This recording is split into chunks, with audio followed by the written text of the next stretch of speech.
جب آثار صغرا سب ظاہر ہو چکے ہوں گے تو اس وقت نصارہ کا غلبہ ہوگا۔ ایک مدت کے بعد خالد بن یزید بن ابی سفیان ابمی کی اولاد میں سے ایک شخص سفیان نام کا نکلے گا جو دمشق میں ظاہر ہوگا، جس کی ننہال قبیلہ کلب ہوگا۔ وہ اہل بیت کو بری طرح قتل کرے گا۔ شام و مصر کے عرفات میں اس کا حکم جاری ہوگا۔ اسی آسنا میں شاہ روم کے عیسائیوں کے ایک بڑے فرقے سے جنگ ہوگی اور دوسرے فرقے سے صلح ہوگی۔ لڑنے والا فرقہ قسطنطنیہ پر قبضہ کر لے گا۔ شاہ روم ملک شام میں آ جائے گا اور دوسرے فرقے کی مدد سے ایک بڑی جنگ ہوگی۔ لڑائی کے بعد فتح پائے گا۔ دشمن کی شکست کے بعد فرقہ ممالک میں سے ایک شخص بولے گا کہ یہ فتح سلیب کی برکت سے ہوئی ہے۔ اسلامی لشکر میں ایک شخص اسے مار پیٹ کر بولے گا نہیں، بلکہ یہ اسلام کی برکت سے ہوا ہے۔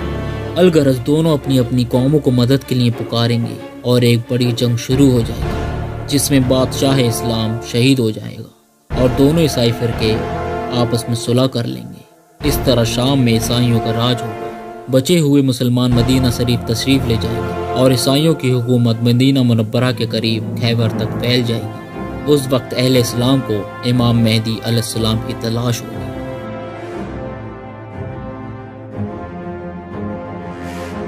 حضرت امام مدینہ سے مکہ تشریف لائیں گے۔ اہل مکہ کی ایک جماعت حضرت اسود و مقام ابراہیم کے درمیان آپ سے بیعت کرے گی، حالانکہ آپ اس منصب امامت پر راضی نہ ہوں گے۔ آپ کا اسم گرامی محمد، باپ کا نام عبداللہ اور ماں کا نام آمنہ ہوگا۔ آپ حضرت فاطمہ الزہرا رضی اللہ تعالیٰ عنہ کی اولاد میں سے ہوں گے۔ حضرت امام مہدی علیہ السلام کی عمر اس وقت 40 سال ہوگی۔ ان حالاتوں میں ایک شخص جس کا نام حارث حراس ہوگا اسلام کی مدد کے لیے ایک لشکر بھیجے گا جس کا مقدمہ منصور کے زر کمان ہوگا۔ یہ لشکر راستے میں ہی بہت سے عیسائیوں اور بددینوں کا صفایا کرے گا۔ ظالم سفیان، جس کا اوپر ذکر ہو چکا ہے، اپنا لشکر امام مہدی علیہ السلام کے مقابلے کے لیے بھیجے گا جو شکست کھائے گا۔ اس کے بعد خود سفیان لشکر کے ساتھ مقابلے کے لیے آئے گا اور مقام ویدا میں مکہ و مدینہ کے درمیان لشکر سمیت زمین میں دھس جائے گا۔ صرف ایک شخص بچے گا جو امام مہدی علیہ السلام کو اس واقعے کی خبر دے گا۔ حضرت امام مہدی کی اس کرامات کی خبر دور دور تک پھیل جائے گی۔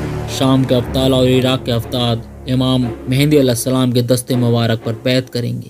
فوج مدینہ کے علاوہ باقی عرب و یمن کے لوگ کثرت سے آپ کے لشکر میں داخل ہوں گے۔ افضل اسلام کی خبر سن کر نصارہ بھی اپنے لشکروں کو لے کر شام میں جمع ہو جائیں گے۔ لشکر کفار میں 80 جھنڈے ہوں گے اور ہر ایک جھنڈے کے نیچے 12,000 سوار ہوں گے۔ حضرت امام مہدی علیہ السلام مکہ سے وغرض زیارت مدینہ منورہ تشریف لائیں گے اور وہاں سے ملک شام پہنچیں۔ حلب یا دمشق میں کفاروں سے مقابلہ ہوگا۔ حضرت امام مہدی علیہ السلام کا 1/3 لشکر بھاگ جائے گا جن کی موت کفر پر ہوگی، اور 1/3 شہادت کا جام پیے گا اور باقی 1/3 فتح پائے گا۔ دوسرے روز حضرت امام مہدی علیہ السلام نصارہ سے مقابلے کے لیے نکلیں گے۔ مسلمانوں کی ایک جماعت عہد کرے گی کہ بغیر فتح پائے یا شہید ہوئے میدان سے واپس نہ آئیں گے۔ یہ سب کے سب شہید ہو جائیں گے۔ اگلے روز پھر ایک جماعت یہی عہد کرے گی اور جام شہادت نوش کرے گی۔ اسی طرح تیسرے دن بھی واقعہ ہوگا۔ چوتھے دن اہل اسلام کفار پر فتح پائے گا، مگر اس کی کسی کو خوشی نہ ہوگی، کیونکہ اس لڑائی میں بہت سے خاندان ایسے ہوں گے جن میں 1% بچا ہوگا۔ اس کے بعد حضرت امام مہدی علیہ السلام نظم و نسق میں مشغول ہو جائیں گے اور دنیا کو عدل و انصاف سے بھر دیں گے، اور پھر ایک سخت لڑائی کے بعد قسطنطنیہ فتح ہو جائے گا۔ جب اہل اسلام قسطنطنیہ کو فتح کر لیں گے تو شیطان آواز دے گا کہ دجال تمہارے اہل و اولاد میں آ گیا ہے۔ یہ سنتے ہی سارے لوگ سارا کام چھوڑ کر اس بات کی طرف ہو جائیں گے اور 10 سوار بطور تالیہ خبر لینے کے لیے بھیجیں گے۔ ان کی نسبت حضور اکرم صلی اللہ تعالیٰ علیہ وسلم نے فرمایا کہ میں ان کے نام، ان کے باپوں کے نام، ان کے گھوڑوں کے رنگ پہچانتا ہوں، اور وہ اس وقت روح زمین پر بہترین سواروں میں سے ہوں گے۔ دجال کی پھیلائی گئی افواہ غلط ہوگی۔ لشکر اسلام جب قسطنطنیہ سے روانہ ہو کر شام پہنچے گا تو جنگ عظیم سے 7ویں سال شام با عراق کے درمیان ایک راستے سے دجال ظاہر ہوگا۔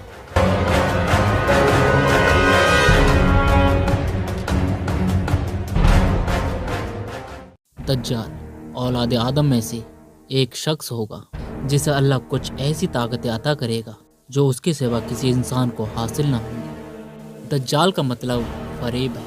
हदीस के मुताबिक उसका काम दज़ल व फरेब करना, बहाने बनाना, हकीकत को छुपाना और बड़े बड़े झूठ बोलना होगा। वह लोगों से उस पर ईमान लाने को कहेगा।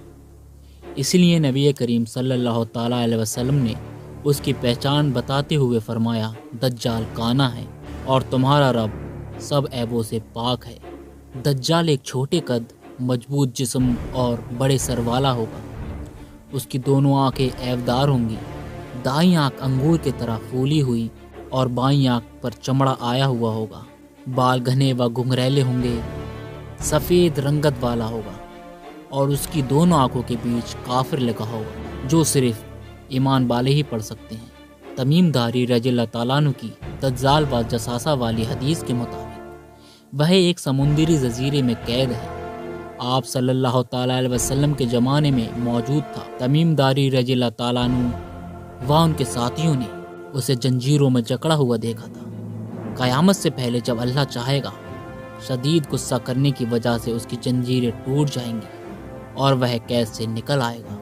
उसकी रफ्तार उस बारिश की तरह होगी जिसके पीछे हवा हो। मतलब यह है कि वह बहुत तेजी से जमीन के हर हिस्से में पहुंच जाएगा। वह जमीन में 40 रोज तक फिरेगा।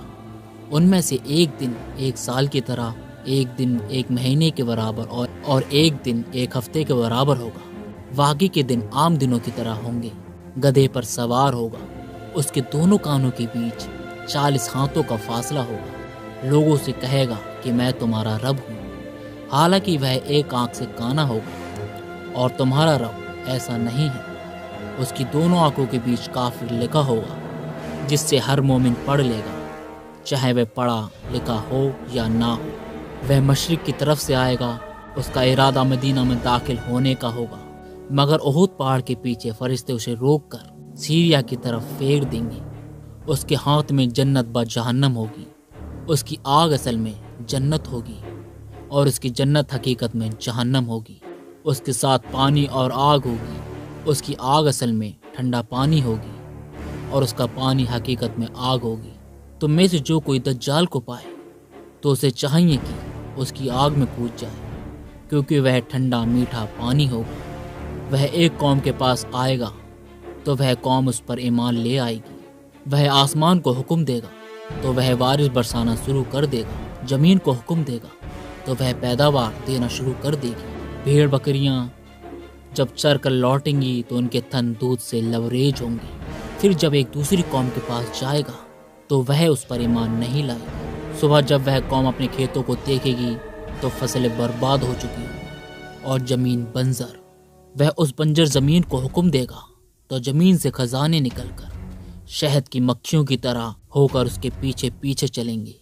दज्जाल जब एक देहाती से कहेगा कि अगर मैं तुम्हारे मरे हुए माँ बाप को जिंदा कर दूं तो क्या तुम मुझ पर ईमान लाओगे?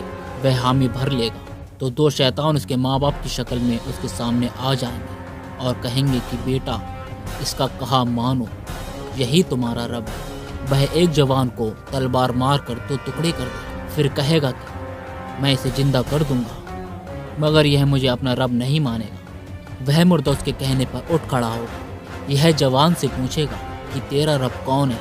तो जवान कहेगा कि मेरा रब अल्लाह है और तू अल्लाह का दुश्मन दज्जाल है। और दज्जाल मुख्तलिफ मकामात पर जाएगा। शाम से इस्फहान में पहुंचेगा। वहाँ 70,000 यहूदी उसके पैरू बन जाएंगे। फिर फिरता फिरता सरहद यमन पर पहुंचेगा। वहाँ से मक्का की तरफ जाएगा, मगर फरिश्तों की जमातों से मक्का के अंदर दाखिल नहीं होने देगी। फिर मदीने की तरफ जाएगा। मदीने के अंदर भी फरिश्तों की जमातों से मदीने के अंदर दाखिल नहीं होने देगी। उस वक्त मदीना तैयबा के 7 दरवाजे होंगे। हर दरवाजे पर 2-2 फरिश्ते लगे होंगे, इसलिए शहर के अंदर दाखिल ना हो सके। यहाँ से वह लोगों को गुमराह करता हुआ शाम की तरफ रवाना होगा और दज्जाल दमिश्क पहुँचेगा। इमाम मेहदी अलैहिस्सलाम वहाँ पहुँचकर जंग की तैयारी कर चुके होंगे। इसी आसना में अल्लाह ताला अचानक से हज़रत ईसा अलैहिस्सलाम को आसमान से भेजे।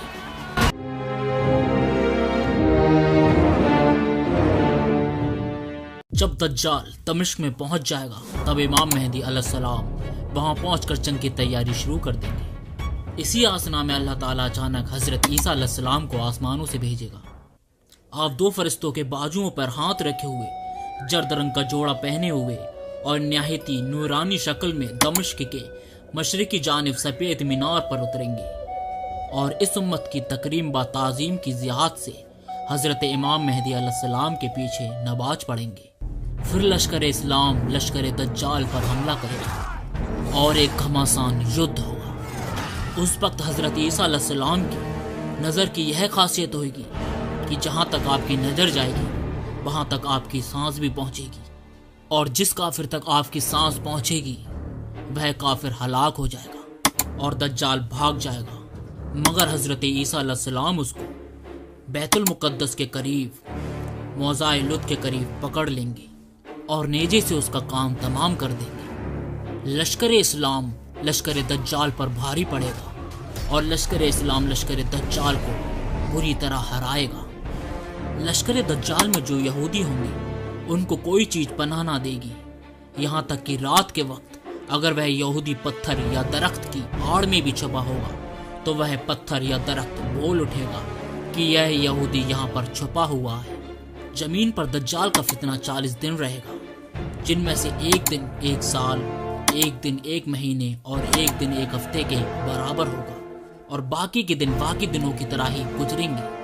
صحابہ اکرام رضی اللہ تعالیٰ عنہ نے رسول اللہ صلی اللہ تعالیٰ علیہ وسلم سے دریافت کیا، جو دن 1 سال کے برابر ہوگا کیا اس میں 1 دن کی نماز کافی ہوں گی؟ آپ نے فرمایا کہ نہیں، 1 سال کی نماز اس دن میں تخمینہ سے ادا کرنی ہوگی۔ دجال کے فتنے سے فارغ ہونے کے بعد حضرت عیسیٰ علیہ السلام اصلاحات میں بزی ہو جائیں گے، صلیب کو توڑ دیں گے اور خنجیر کو قتل کر دیں گے، اور کفار سے جزیہ قبول نہ کیا جائے گا، سوائے قبول اسلام اور قتل کے دوسرا حکم نہ ہوگا۔ سب کافر مسلمان ہو جائیں گے۔ حضرت امام مہدی علیہ السلام کی خلافت 7 یا 8 یا 9 سال رہے گی۔ اس کے بعد حضرت امام مہدی علیہ السلام کا وصال ہوگا۔ حضرت عیسیٰ علیہ السلام آپ کے جنازے کی نماز پڑھائیں گے۔ اس کے بعد لوگ امن و امان کی زندگی بسر کریں گے کہ اللہ تعالیٰ حضرت عیسیٰ علیہ السلام کی طرف بہی بھیجے گا کہ میں ایسے بندے نکالنے والا ہوں کہ کسی میں ان کے ساتھ لڑنے کی طاقت با قدرت نہیں ہے۔ تم میرے خالص بندوں کو کوہ طور کی طرف لے جاؤ۔ آپ عیسیٰ علیہ السلام لوگوں کو کوہ طور پر لے جائیں گے۔ اس وقت اللہ تعالیٰ یاجوج اور ماجوج کو آزاد کر دے گا۔ شب فصلیں تباہ اور برباد کر دی جائیں گی، اور وہ جس ندی یا نہر سے نکلیں گے اسے سکھا دیں گے۔ وہ درندے جانوروں کا گوشت کھائیں گے، اور تو اور وہ انسانوں کو بھی چبا لیں گے، اور انسانوں کا خون اس طرح کریں گے جیسے کوئی فصل کاٹ رہے ہوں۔ یہ مخلوق قیامت سے پہلے ظاہر ہوں گے، جن کو یاجوج ماجوج کہا گیا ہے۔ یاجوج ماجوج ابھی کہاں ہیں اور ان کو کس نے قید کر رکھا ہے، اور یہ کیسے آزاد ہوں گے؟